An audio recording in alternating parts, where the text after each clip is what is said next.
Our next presenter will be Dr. Lalindra Gunaratne. He is a consultant hematologist and a senior lecturer attached to the Faculty of Medicine, University of Colombo.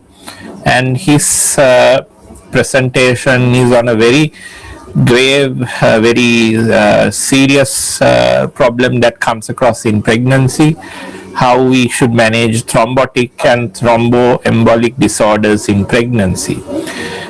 His talk will be focused on how to suspect it and how to intervene. Over to you, Dr. Gunaratne. To start off with, let me just show you this diagram because we know that thrombosis occurs in pregnancy mainly in the venous system, and we can also get arterial thrombosis. And when we talk about the venous system, we are particularly interested in the deep veins of the body. And when we talk about the deep veins, we need to appreciate the fact that in the lower limbs, we consider the popliteal vein as the point at which we distinguish between proximal and distal thrombosis. So if there is a patient who has a popliteal vein thrombosis, we would consider that patient to have a proximal thrombosis, and something more distal to that we would say is distal thrombosis. Also, a word about this venous system. There is the superficial femoral vein, and although it is referred to as the superficial femoral vein, if there is a thrombus in the superficial femoral vein, we would treat it as a deep vein. And this is something which people can get confused with because of the nomenclature. But remember that it has the same problems, and one of the main problems in the deep veins is that it can embolize. And that's why we make a distinction between the proximal and distal veins. We can also have thrombosis occurring in the microvasculature, and then we would refer to it as microangiopathic thrombosis or thrombotic microangiopathy. Having considered these three things, let's look at VTE or venous thromboembolism in pregnancy.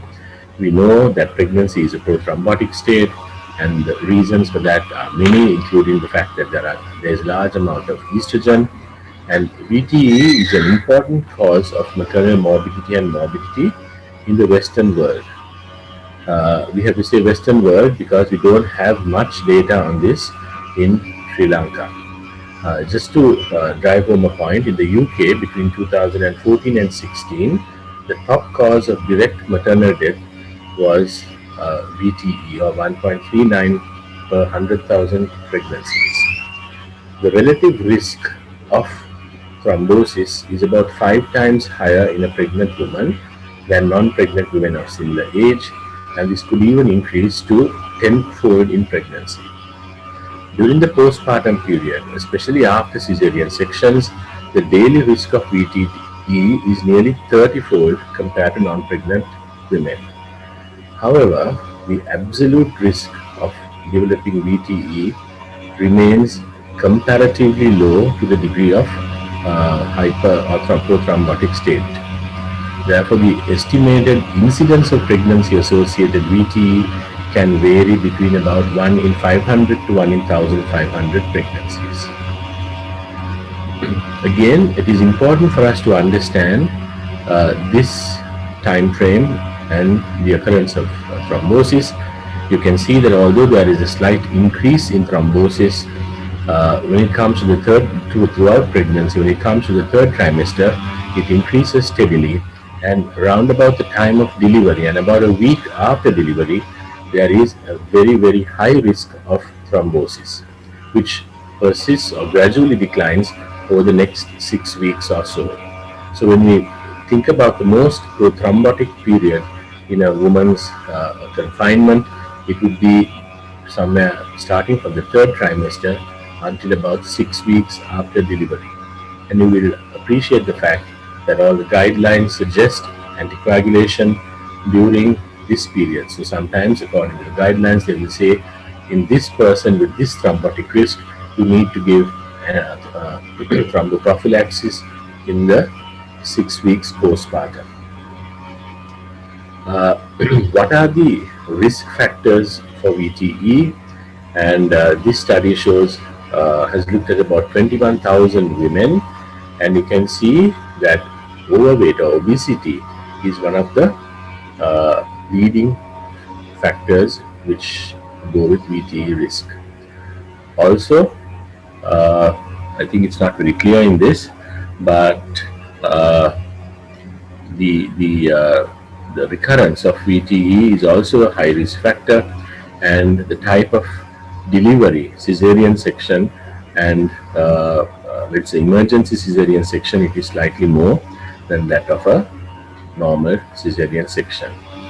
So in this, if you see, about 78% had at least one VTE risk factor, and more than 40% had multiple risk factors. So this is important, that so that we can we need to continuously assess the thrombotic risk in this group of patients.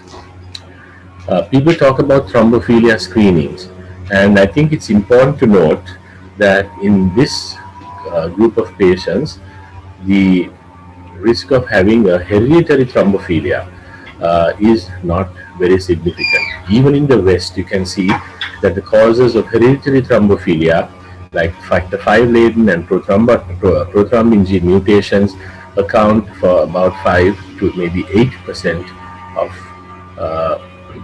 VTE during pregnancy. Severe antithrombin 3 deficiency is also such a cause. So I don't think it is very important for us to consider screening for these thrombophilia tests during or when someone is approaching pregnancy, unless they have a strong family history. This is some more recent data, and why I put this up is for you to understand why the RCOG has put out various guidelines saying or stressing the importance of risk stratifying these patients at different points of time. So at booking, during the third trimester, then at delivery and post-delivery.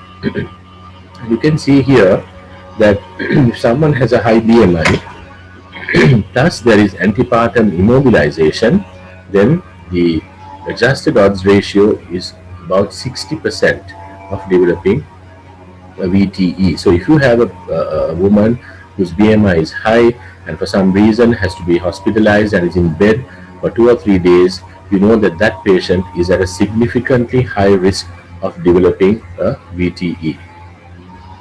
Then prior VTE also is important, especially we say if it is an estrogen-induced VTE.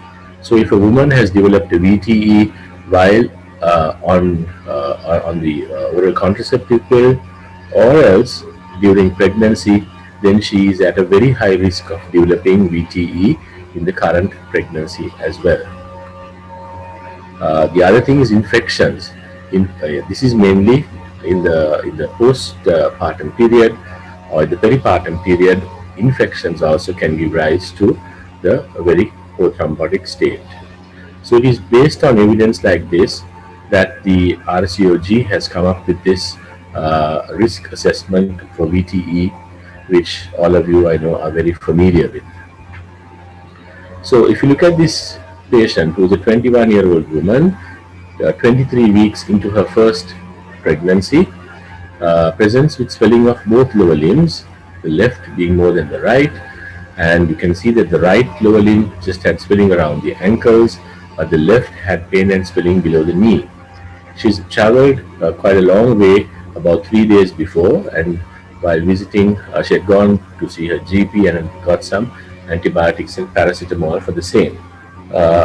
We use pretest probability scores like Wells score to assess the probability of a woman having VTE. However, in pregnancy, we know that this sort of probability score is not very useful, because we know that pregnancy per se can have, these women can have some swelling of the legs just in pregnancy per se. The D-dimer is also a test that is usually used, but it is not useful in pregnancy because pregnancy per se can cause high D-dimer levels. So what is important is then the clinical suspicion, and once you suspect it clinically, using compression duplex ultrasound scan to confirm the same. So this is just a line diagram or an algorithm for us to uh, diagnose patients with VT in pregnancy. If there is a delay, once a clinical suspicion is made, if there is a delay in performing this ultrasound duplex scan, sometimes it's difficult to wait over the weekend, it is always better to start them on low molecular weight heparin if there is no contraindication. And then once the scan is done, if it is positive, you just continue it, and if it is negative, you can discontinue it. Once the scan is done and it's negative and your clinical suspicion is low, then you can omit anticoagulation. However, even if the scan is negative and you have a high clinical suspicion of DVT, it might be a good idea for you to continue the anticoagulation until you can get a repeat scan. Although there are different studies showing different data, we could sort of assume that there's a chance of about 1.5% that the DVT can be missed by the first scan and be picked up in the second scan. So if you have a high degree of clinical suspicion of a DVT, it is always better to repeat a scan round about the 3rd or the 7th day after suspicion. So this woman had a left iliofemoral DVT, and she was started on low molecular weight heparin, which nowadays is preferred to unfractionated heparin. There is some debate whether a single daily dose of enoxaparin 1.5 milligrams per kg subcutaneously or a split dose of enoxaparin 1 milligram per kg BD is better. However, there is no strong recommendation. Either of these methods could be utilized for your patient. However, monitoring of anti-10A levels is not routinely recommended unless the woman is at the extreme of has an extreme of weight, or there is renal impairment, or the patient develops a recurrent VTE while on a therapeutic dose of enoxaparin. If VTE occurs at term, then there is consideration of using unfractionated intravenous heparin over low molecular weight heparin, because it can be stopped quickly or manipulated in the event that the patient goes into labor. Again, if the patient in the peripartum period has renal impairment, it will be worth considering unfractionated heparin over low molecular weight heparin. These are some of the other low molecular weight heparins which are available. However, I think enoxaparin is one of the common drugs that we use in Sri Lanka. What about the duration of anticoagulation in a woman who has developed a venous thromboembolism? The recommendation is that there should be at least 3 months of treatment with low molecular weight heparin, and if it occurs during pregnancy, we should make sure that this should continue for at least 6 weeks in the postnatal period as well. I'm going to pose a question now to you, and maybe give Shehan some work to see whether you can send some chats. You can see that on chat, isn't it? Yes. I'd like to see what you would respond to this. In an acute, uncomplicated DVT of a lower limb, if say the woman presents to you with a proximal DVT, which is uncomplicated, that is, there's no pulmonary embolism involved, how long would you tell that woman to rest in bed? That is the question. So, what is the period of bed rest you would recommend in this woman? Sorry. So, until you send in your answers to Shehan, I'll continue with the lecture and we'll see what your responses are. Right. So, we get on to the second case, which is a 26-year-old woman who had a sudden onset shortness of breath and chest pain. In the 10th week of her first pregnancy, she was tachycardic, but her blood pressure was about 100 millimeters mercury. The D-dimers were high. Her echo showed the right ventricular dilatation with a mild TR. She was started on enoxaparin 60 milligrams subcutaneously. and her duplex scan of the lower limbs showed bilateral lower limb DVTs, and what was worrying is that the distal end of the thrombus appeared to be unattached and was floating.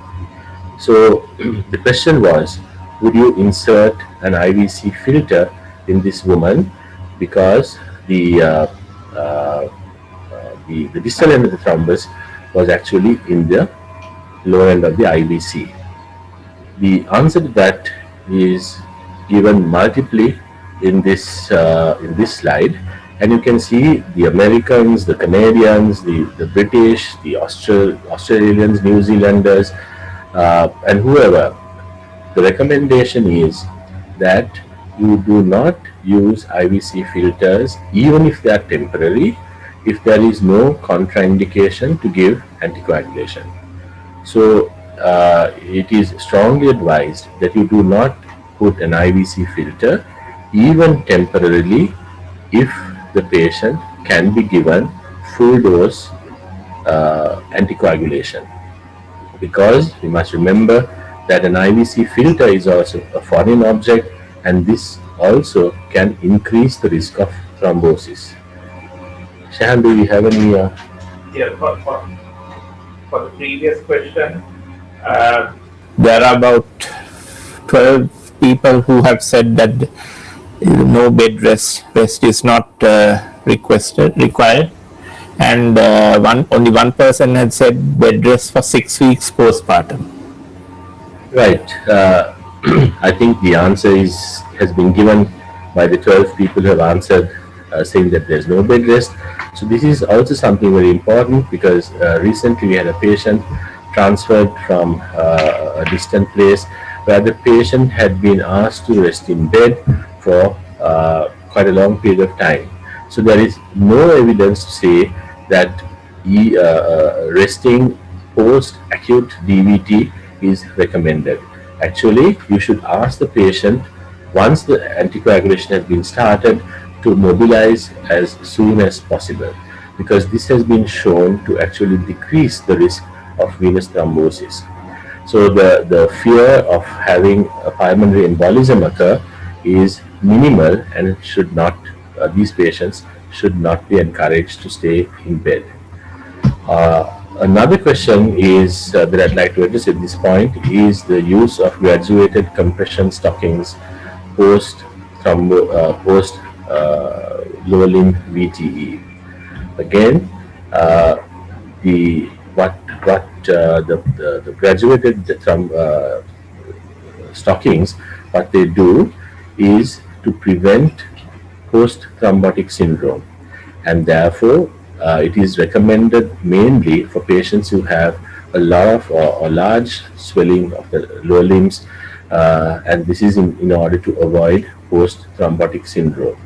And there is no use in putting the stocking in the leg which is not affected, because we sort of tell the person to walk around.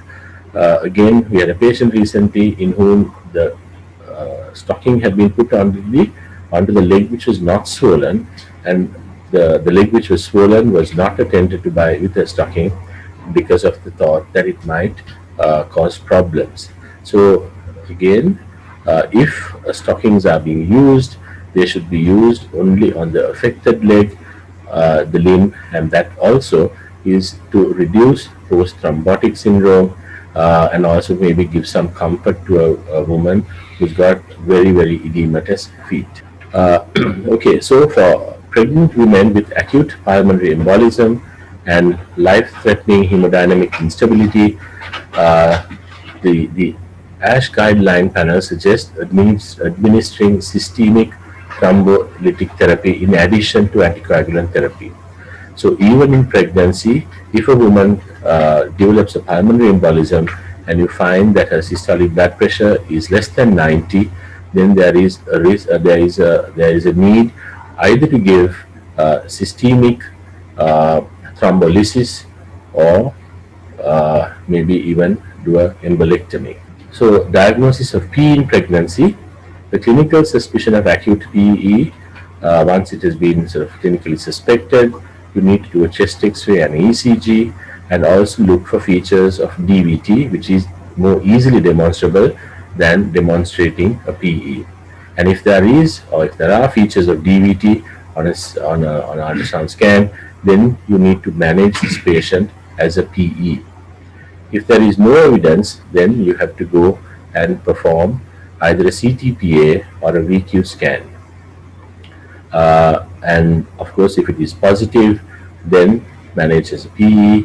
If it is negative with a low clinical suspicion, omit anticoagulation. And if the clinical suspicion remains, we need to think of an alternative diagnosis or maybe even repeat the test.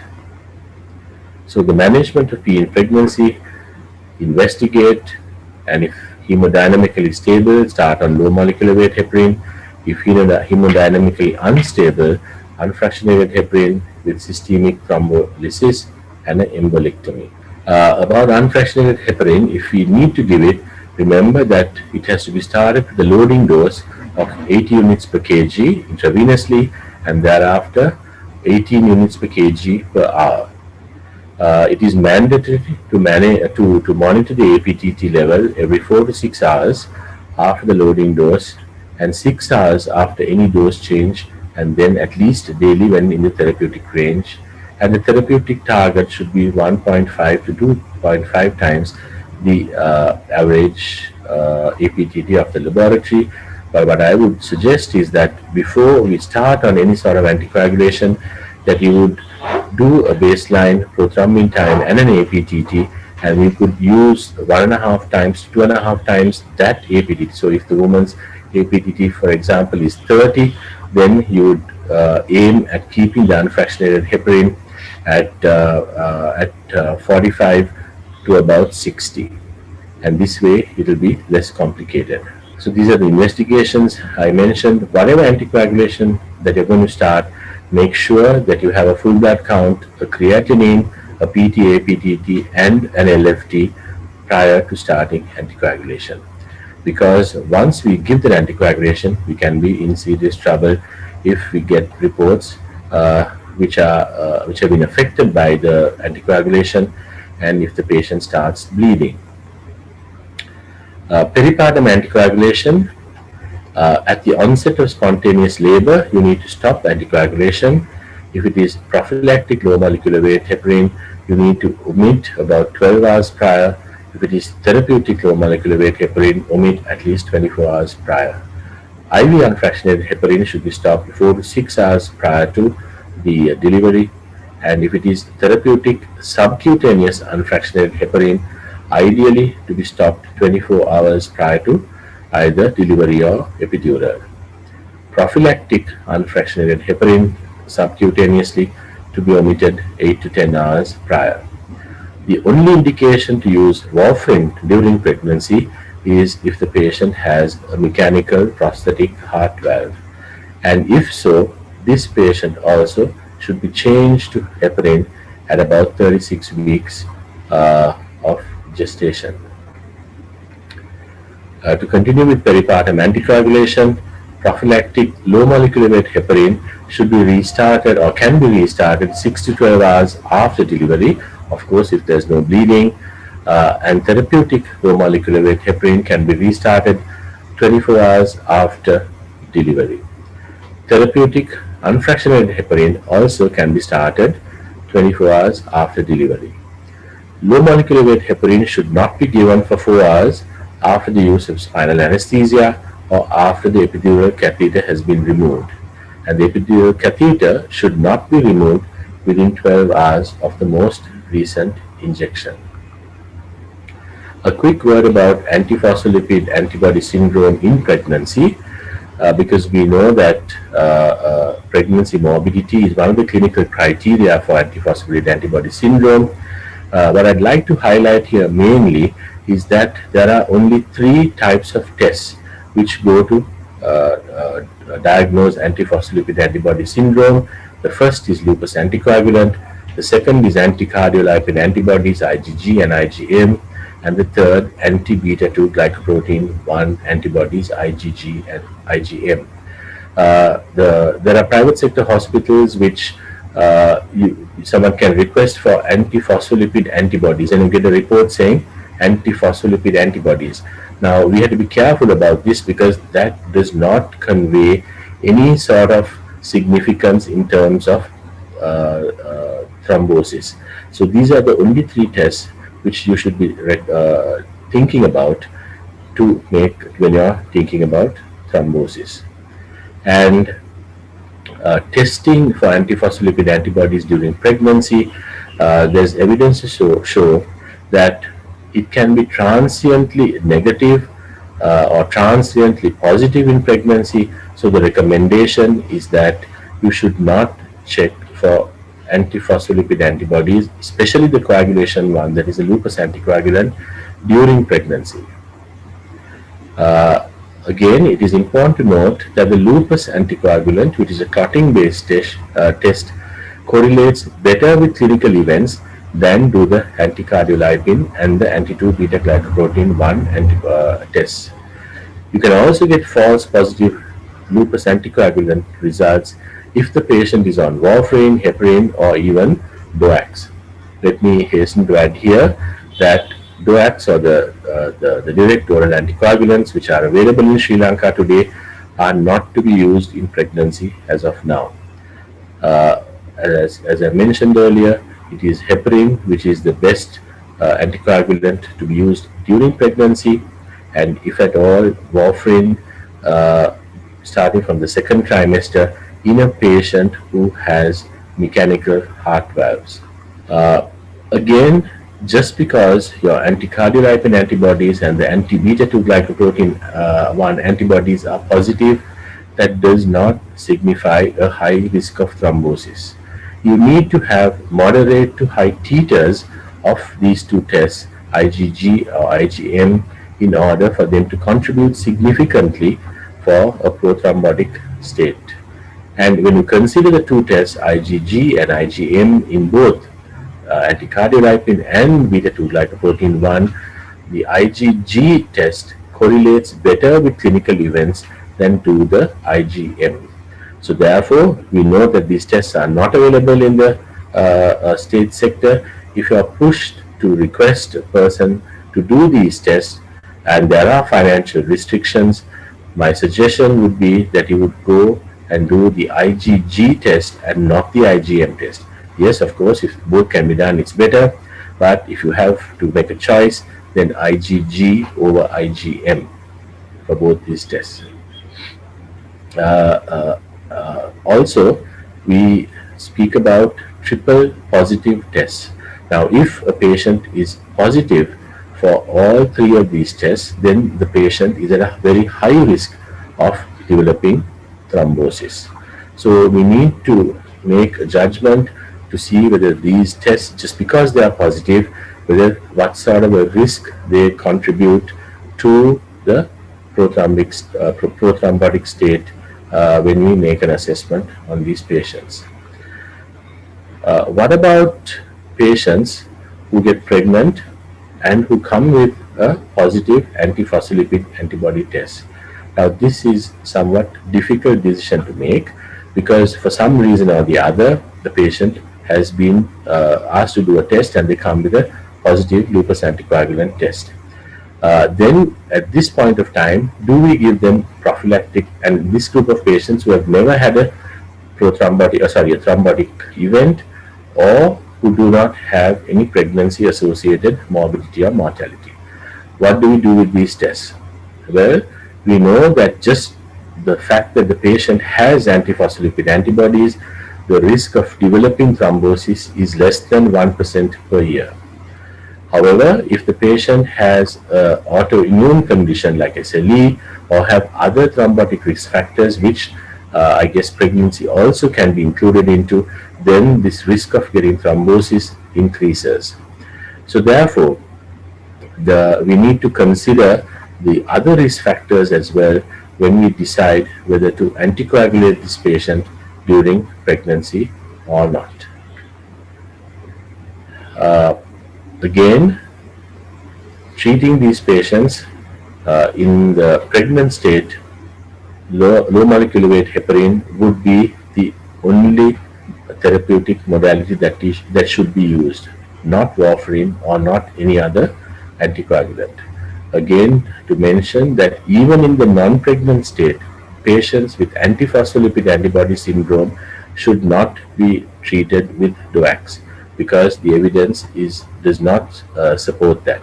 So in pregnancy, obviously we don't use DOACs, but even in the non-pregnant state, DOACs should not be used at this point of time, although they are much easier to prescribe in this cohort of patients. So I think I'll stop there. Thank you very much for that. Will graded stockings prevent deep vein thrombosis in patients who need long immobilization periods, such as in ICU status?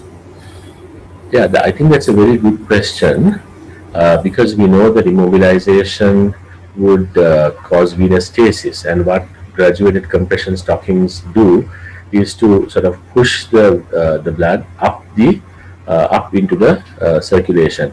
So yes, using graduated compression stockings and using otherwise pneumatic foot pumps are recommended if you cannot use medical thromboprophylaxis.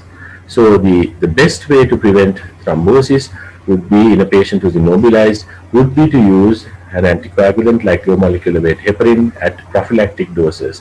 However, in the event that that cannot be done, then resorting to mechanical thromboprophylaxis would be better than not giving one. We will have another question. Is asking if a patient is having a massive pulmonary embolism seen in the CTPA, almost occluding one main trunk with tachycardia and low oxygen saturation without shock. What is the role of thrombolysis? Again, we know that especially in pregnancy, thrombolysis can cause problems to the fetus as well. So even if there is, I mean, we've seen saddle thrombi. I think there's the question is something like that. But if there is no compromise and the patient is not in shock, I don't think there is any evidence to say that you should go and do something to that by giving thrombolysis, because we know that thrombolysis can affect the pregnancy outcome. So anticoagulation and monitoring would be the way forward. Of course, maybe you can alert the team that if the patient does go into decompensation, at that point, yes, then there could be a place to give thrombolysis. Okay. Thank you, sir, for that excellent presentation.